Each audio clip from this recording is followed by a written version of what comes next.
You're listening to the Zandbergen Report, where wealth strategies and investment wisdom collide with Bart Zandbergen, your distinguished host and certified financial planner. Welcome to the Zandbergen Report, a showcase for wealth strategies and investment wisdom that's essential for our evolving world. I'm your host, Bart Zandbergen. In studio, as usual, the one, the only, Paul. Yes, sir. Boy, we were cutting this one close today here. We were out with the helicopters flying in your guest here. He had a pretty good excuse. Yeah, pretty good. But before we get there, Paul, I have to ask you something. Okay. Yeah, so I was on the 405 freeway this morning, and I saw there was a Porsche Panamera kind of zoom by me. One of my favorite cars. Yeah, well, that's one of the reasons I'm going to ask, because the license plate said Talk OC. Oh. Or, OC Talk. So. You're kidding, because that's a license plate I always thought I would get. Well, wouldn't you know, somebody's grabbed it already. All right, so it wasn't you. Wasn't me. Okay. Could be. All right. We get a few more shows, maybe. Well, I am very, very happy to have a friend of mine and someone I think is going to be very interesting for the show, Dr. Taylor Pollei, plastic surgeon extraordinaire. Taylor, welcome to the show. Thank you much, Bart. Glad to be here. And thanks for making it. We understand that you had a surgery that kept you a bit. So close call, but first things first, right? Yeah. Zandbergen Report first. I would have told him, sorry, we got to fix your nose later. That's as good as we can get it right now here. And so, Taylor, I think just to get started, let's tell the audience a little bit about yourself. You're young. I'm not going to tell people how young you are, with a family and your own practice. How did you get to where you are today? So, good question. 37 for the record. You're going to go there. Not necessary, okay. But we'll go right out there. Wife and 4 kids. Here in South County for about 3 years now. So my wife's the Orange County native, and we always kind of knew this was the end-up spot. And it works well for someone who's doing plastic surgery, facial plastic surgery that I do. So it kind of rewinds back to always wanting to be a doc from the beginning. I always saw myself as a surgeon, even drew myself in scrubs with an OR overhead page when I was in 5th grade. Wow. My mom showed me that picture I drew a couple of weeks ago, and it kind of made me laugh. So it was always on the radar.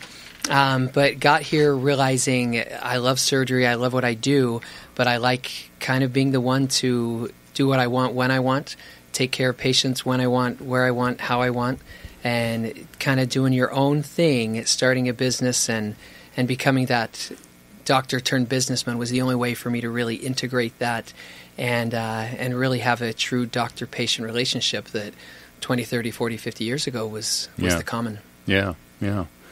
Great. I want to hear a lot more about that. So, on your way to plastic surgery, did you have any other specialties? Did you do internal medicine, or did you go straight through? So I was straight through. I right from college into med school, and then straight from med school into residency fellowship all the way. I knew from the beginning it was a surgical specialty. It was either facial plastic surgery, where I ended up, plastic surgery, which traditionally does more body work as well.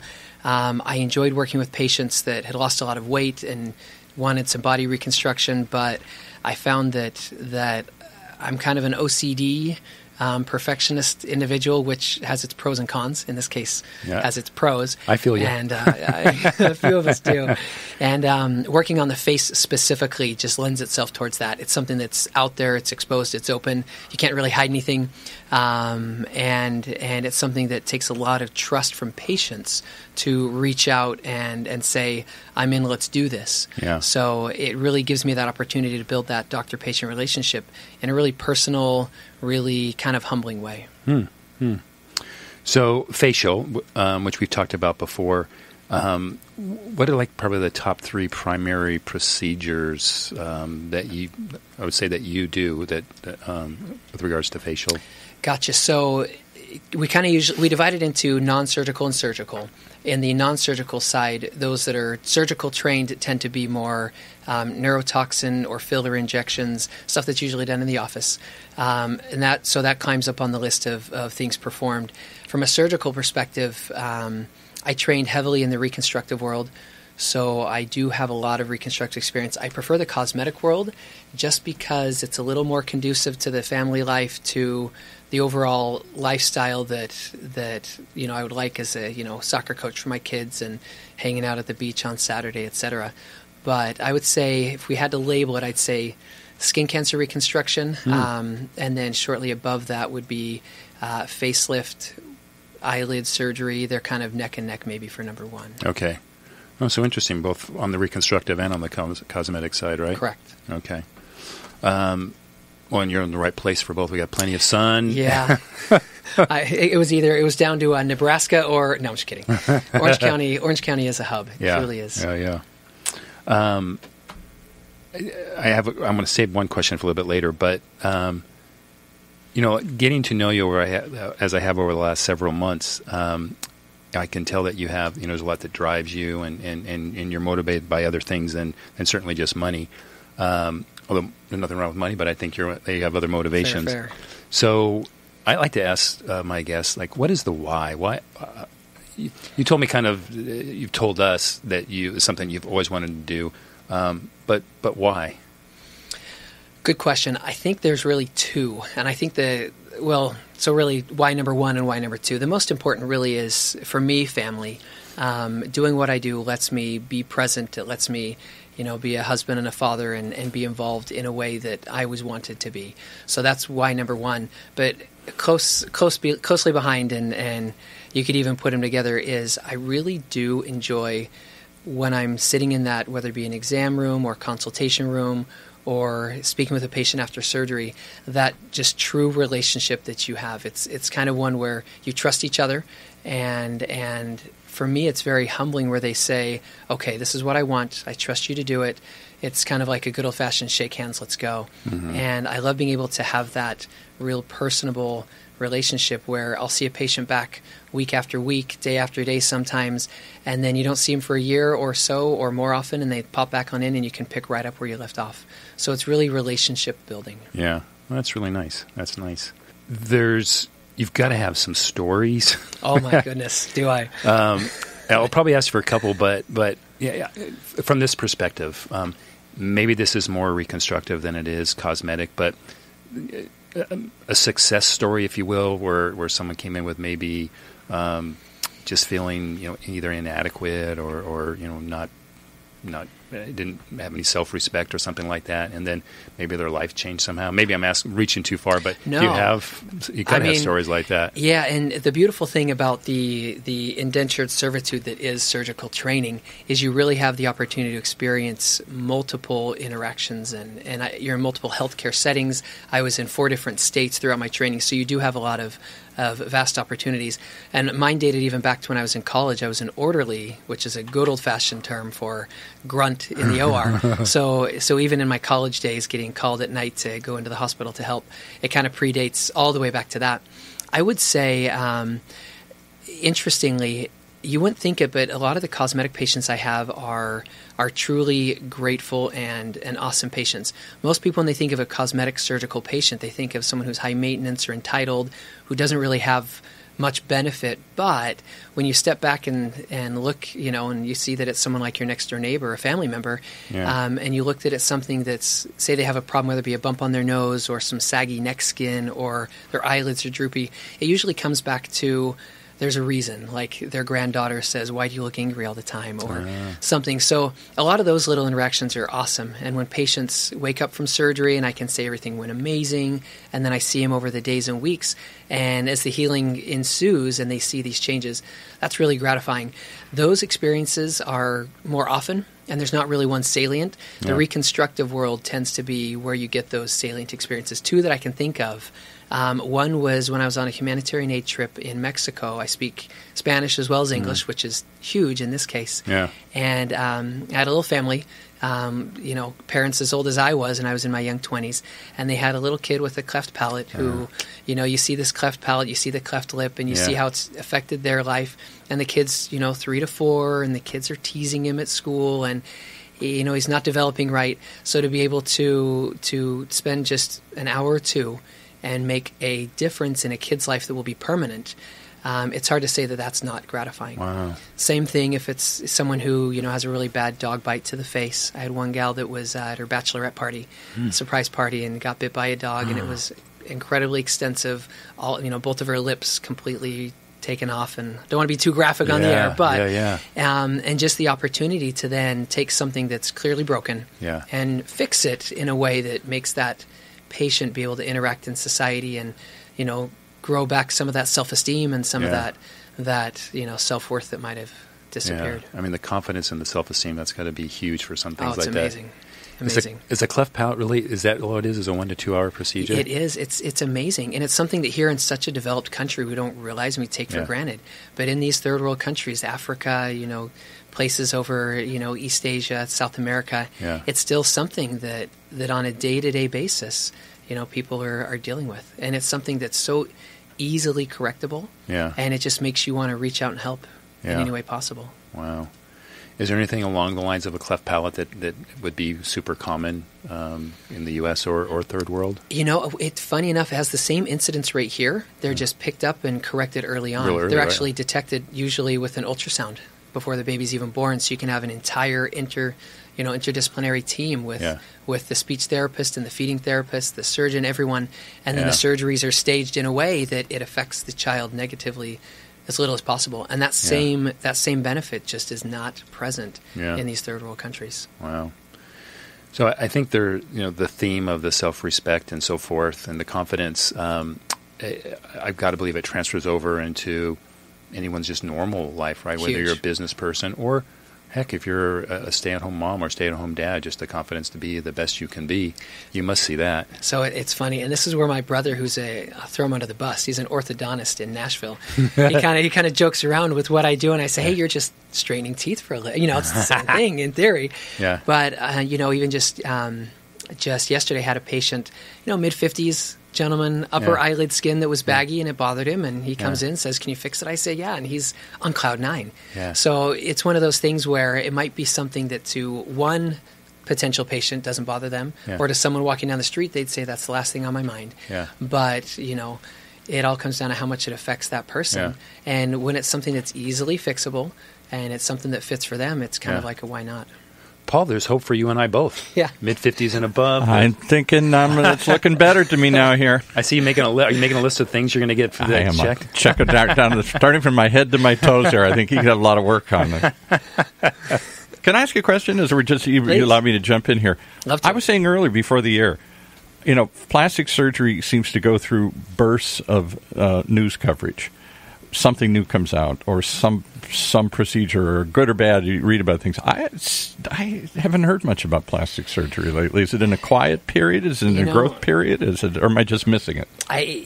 You might be missing it. It might be because politics have overtaken so much from a bandwidth perspective. But we always say that there's really nothing new in the cosmetic surgery, reconstructive surgery, or even just overall skin rejuvenation world. Things have been there. Things have been tried. Those things that are tried and tested tend to stick around. But there's always a kind of a cyclical nature. I would say if there's a lull right now, it probably won't be for long.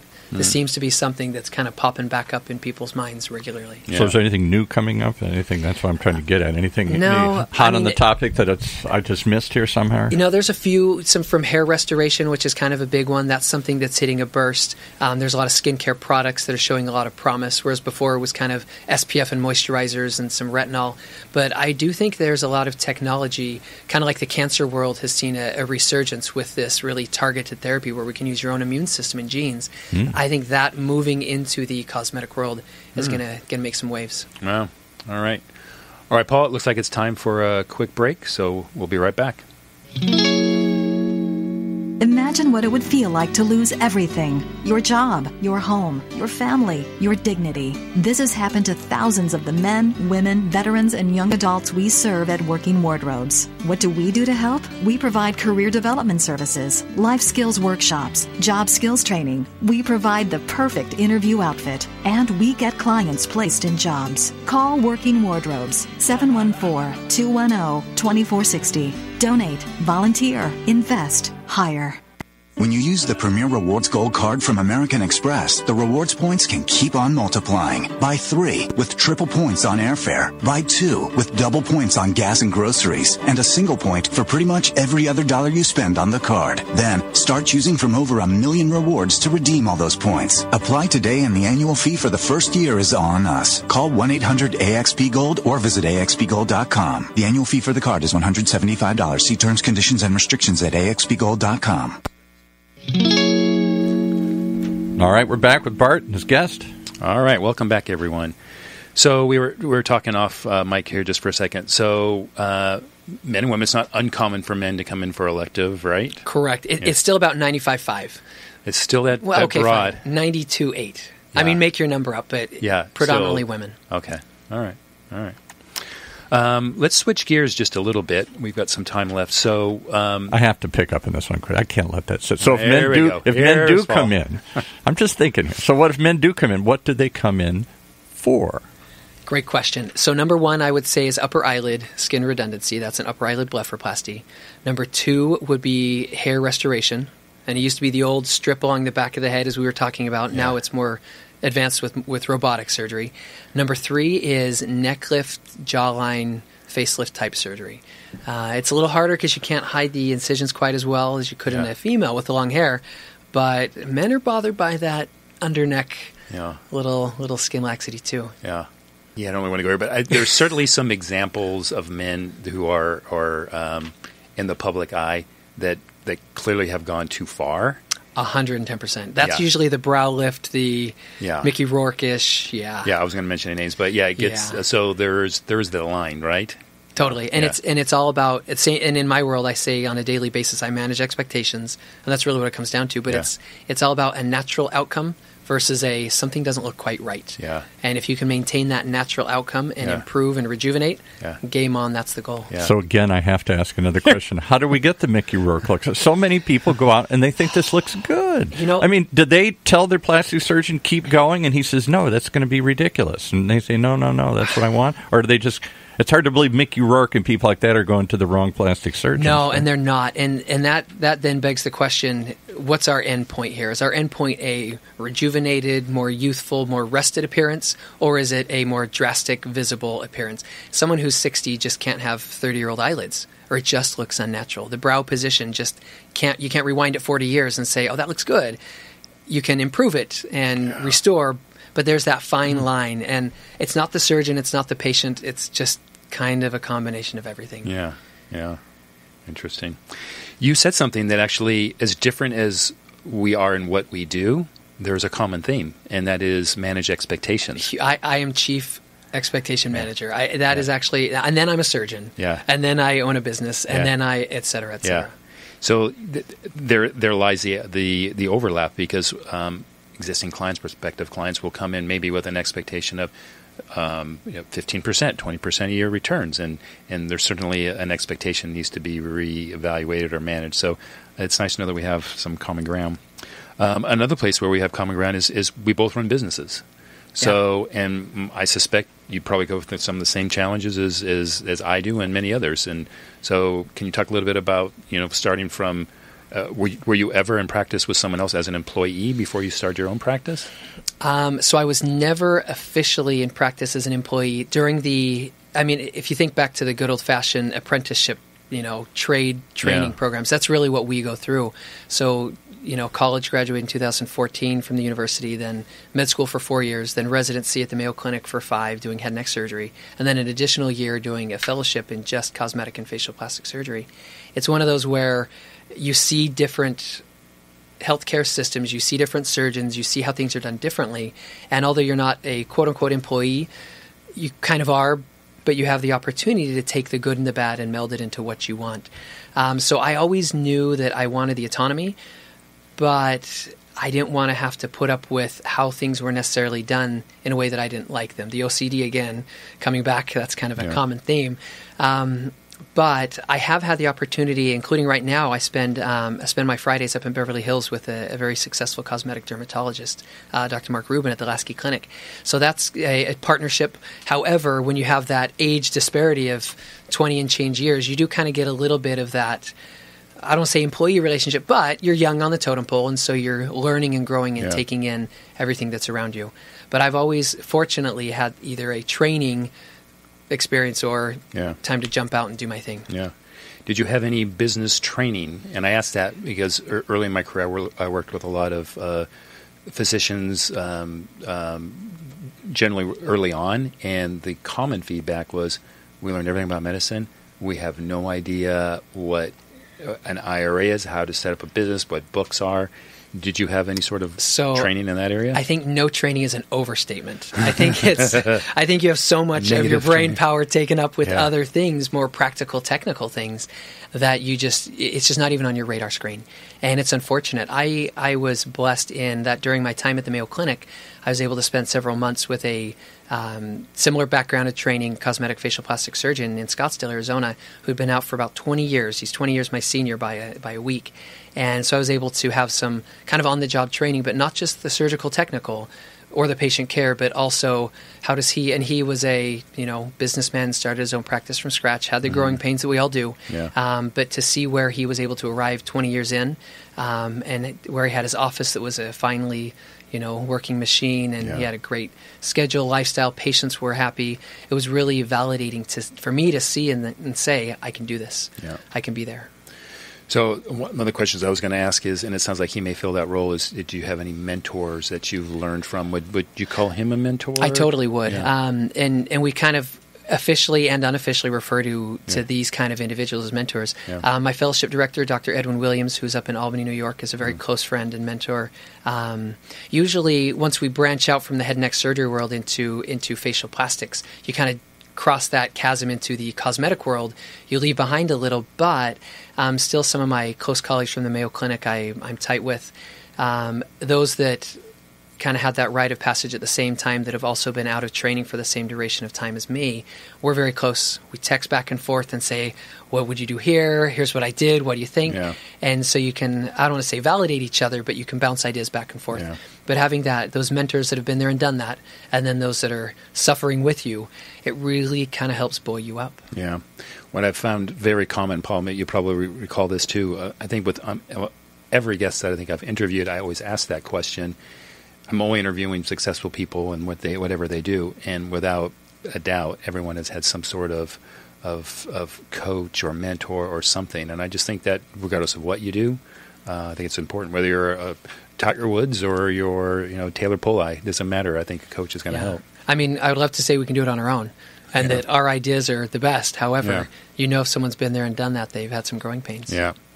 And you mentioned OCD a few times, and I always laugh a little bit because I share that element. And then I think about, for any of us how I know you is from 5 o'clock in the morning at the gym, I'm going to say 80% of the people that are in there at 5 o'clock in the morning have some level of OCD. Because they got to go and get going. They've got life to live, Yeah, that's right. So in addition to so you're running the business, in addition to your mentors / coaches, any particular authors that inspire you, or what can I say, podcasts? I think you mentioned that you're kind of new to podcast I'm new to the podcast world. I'm kind of a traditional hard copy book and audio book. Back in the day, I'd grab them from the library during my residency in med school. And the early Jim Collins, everyone I think has read E-Myth. Stephen Covey's great with helping you organize your life. And I do feel that even though I was in the medical world, I kind of had to draw towards that. And I think that's what lent itself towards me becoming where I am now. But that's not normal in the medical world. Having had a lot of experience with a lot of others during training and thereafter, most don't. So, there's been a couple good ones recently. Essentialism is a really good one that I find that I keep coming back to these. How can I make my life a little bit more efficient, a little more relaxed, get a little more family time, and have more time for business too.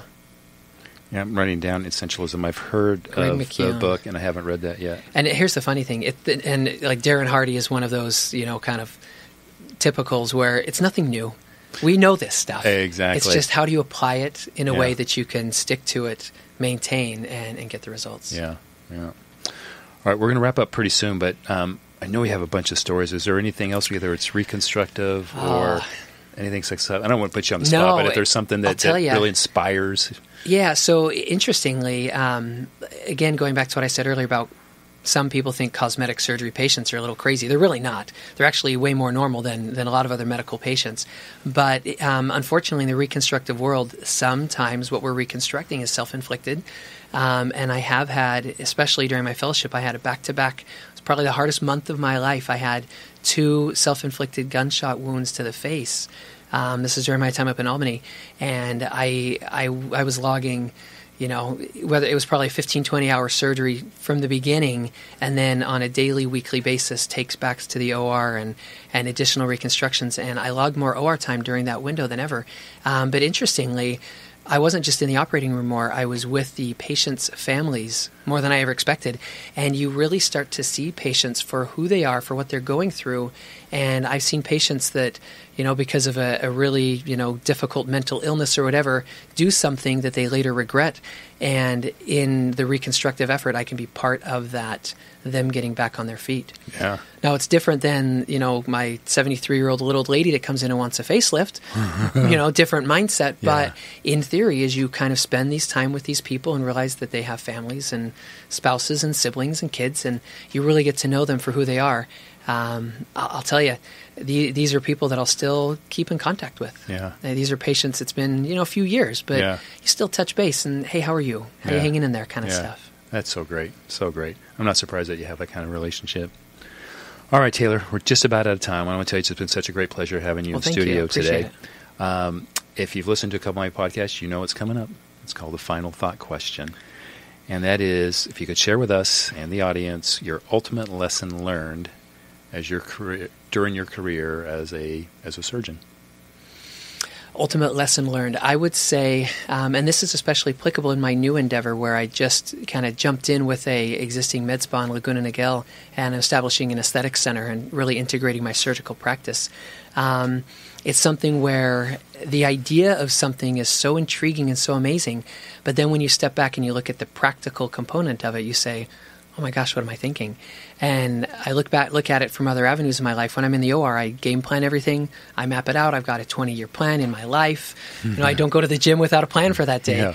So I really have to say it's opened my eyes that it's not just personal aspects of my life, but especially the professional business side. Yeah.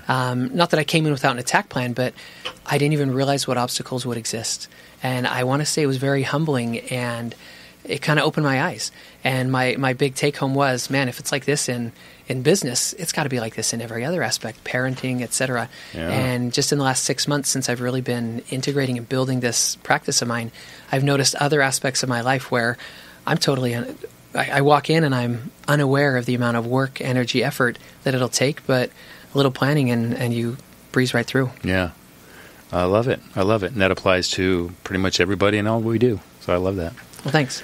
Great. So, again, thank you for joining us today. I want to remind everybody that you can find the show on iTunes, on iHeartRadio, and you can look us up on all the social medias, including the website, bartzandbergen.com. And for those of you who want to learn more about Taylor, you can visit him at... So my website is PolleiFacialPlasticSurgery.com. Also present on Instagram, Facebook, etc. We're going to have him spell that out. I'm making little hand signals here, like spell it out. Right. So Pollei, Pollei, and then facial plastic surgery. Perfect. Oh, right. Okay. Thanks so much, everyone, for tuning in. We look forward to having you back in the studio again next week. Cheers. Thank you. Tune in next week for the latest edition of the Zandbergen Report, Tuesdays at 2 p.m. Catch up on our recent shows by visiting www.bartzandbergen.com. Interested in being a featured guest on our show or have a question you'd like to hear us answer on the Zandbergen Report? Email podcast@bartzandbergen.com.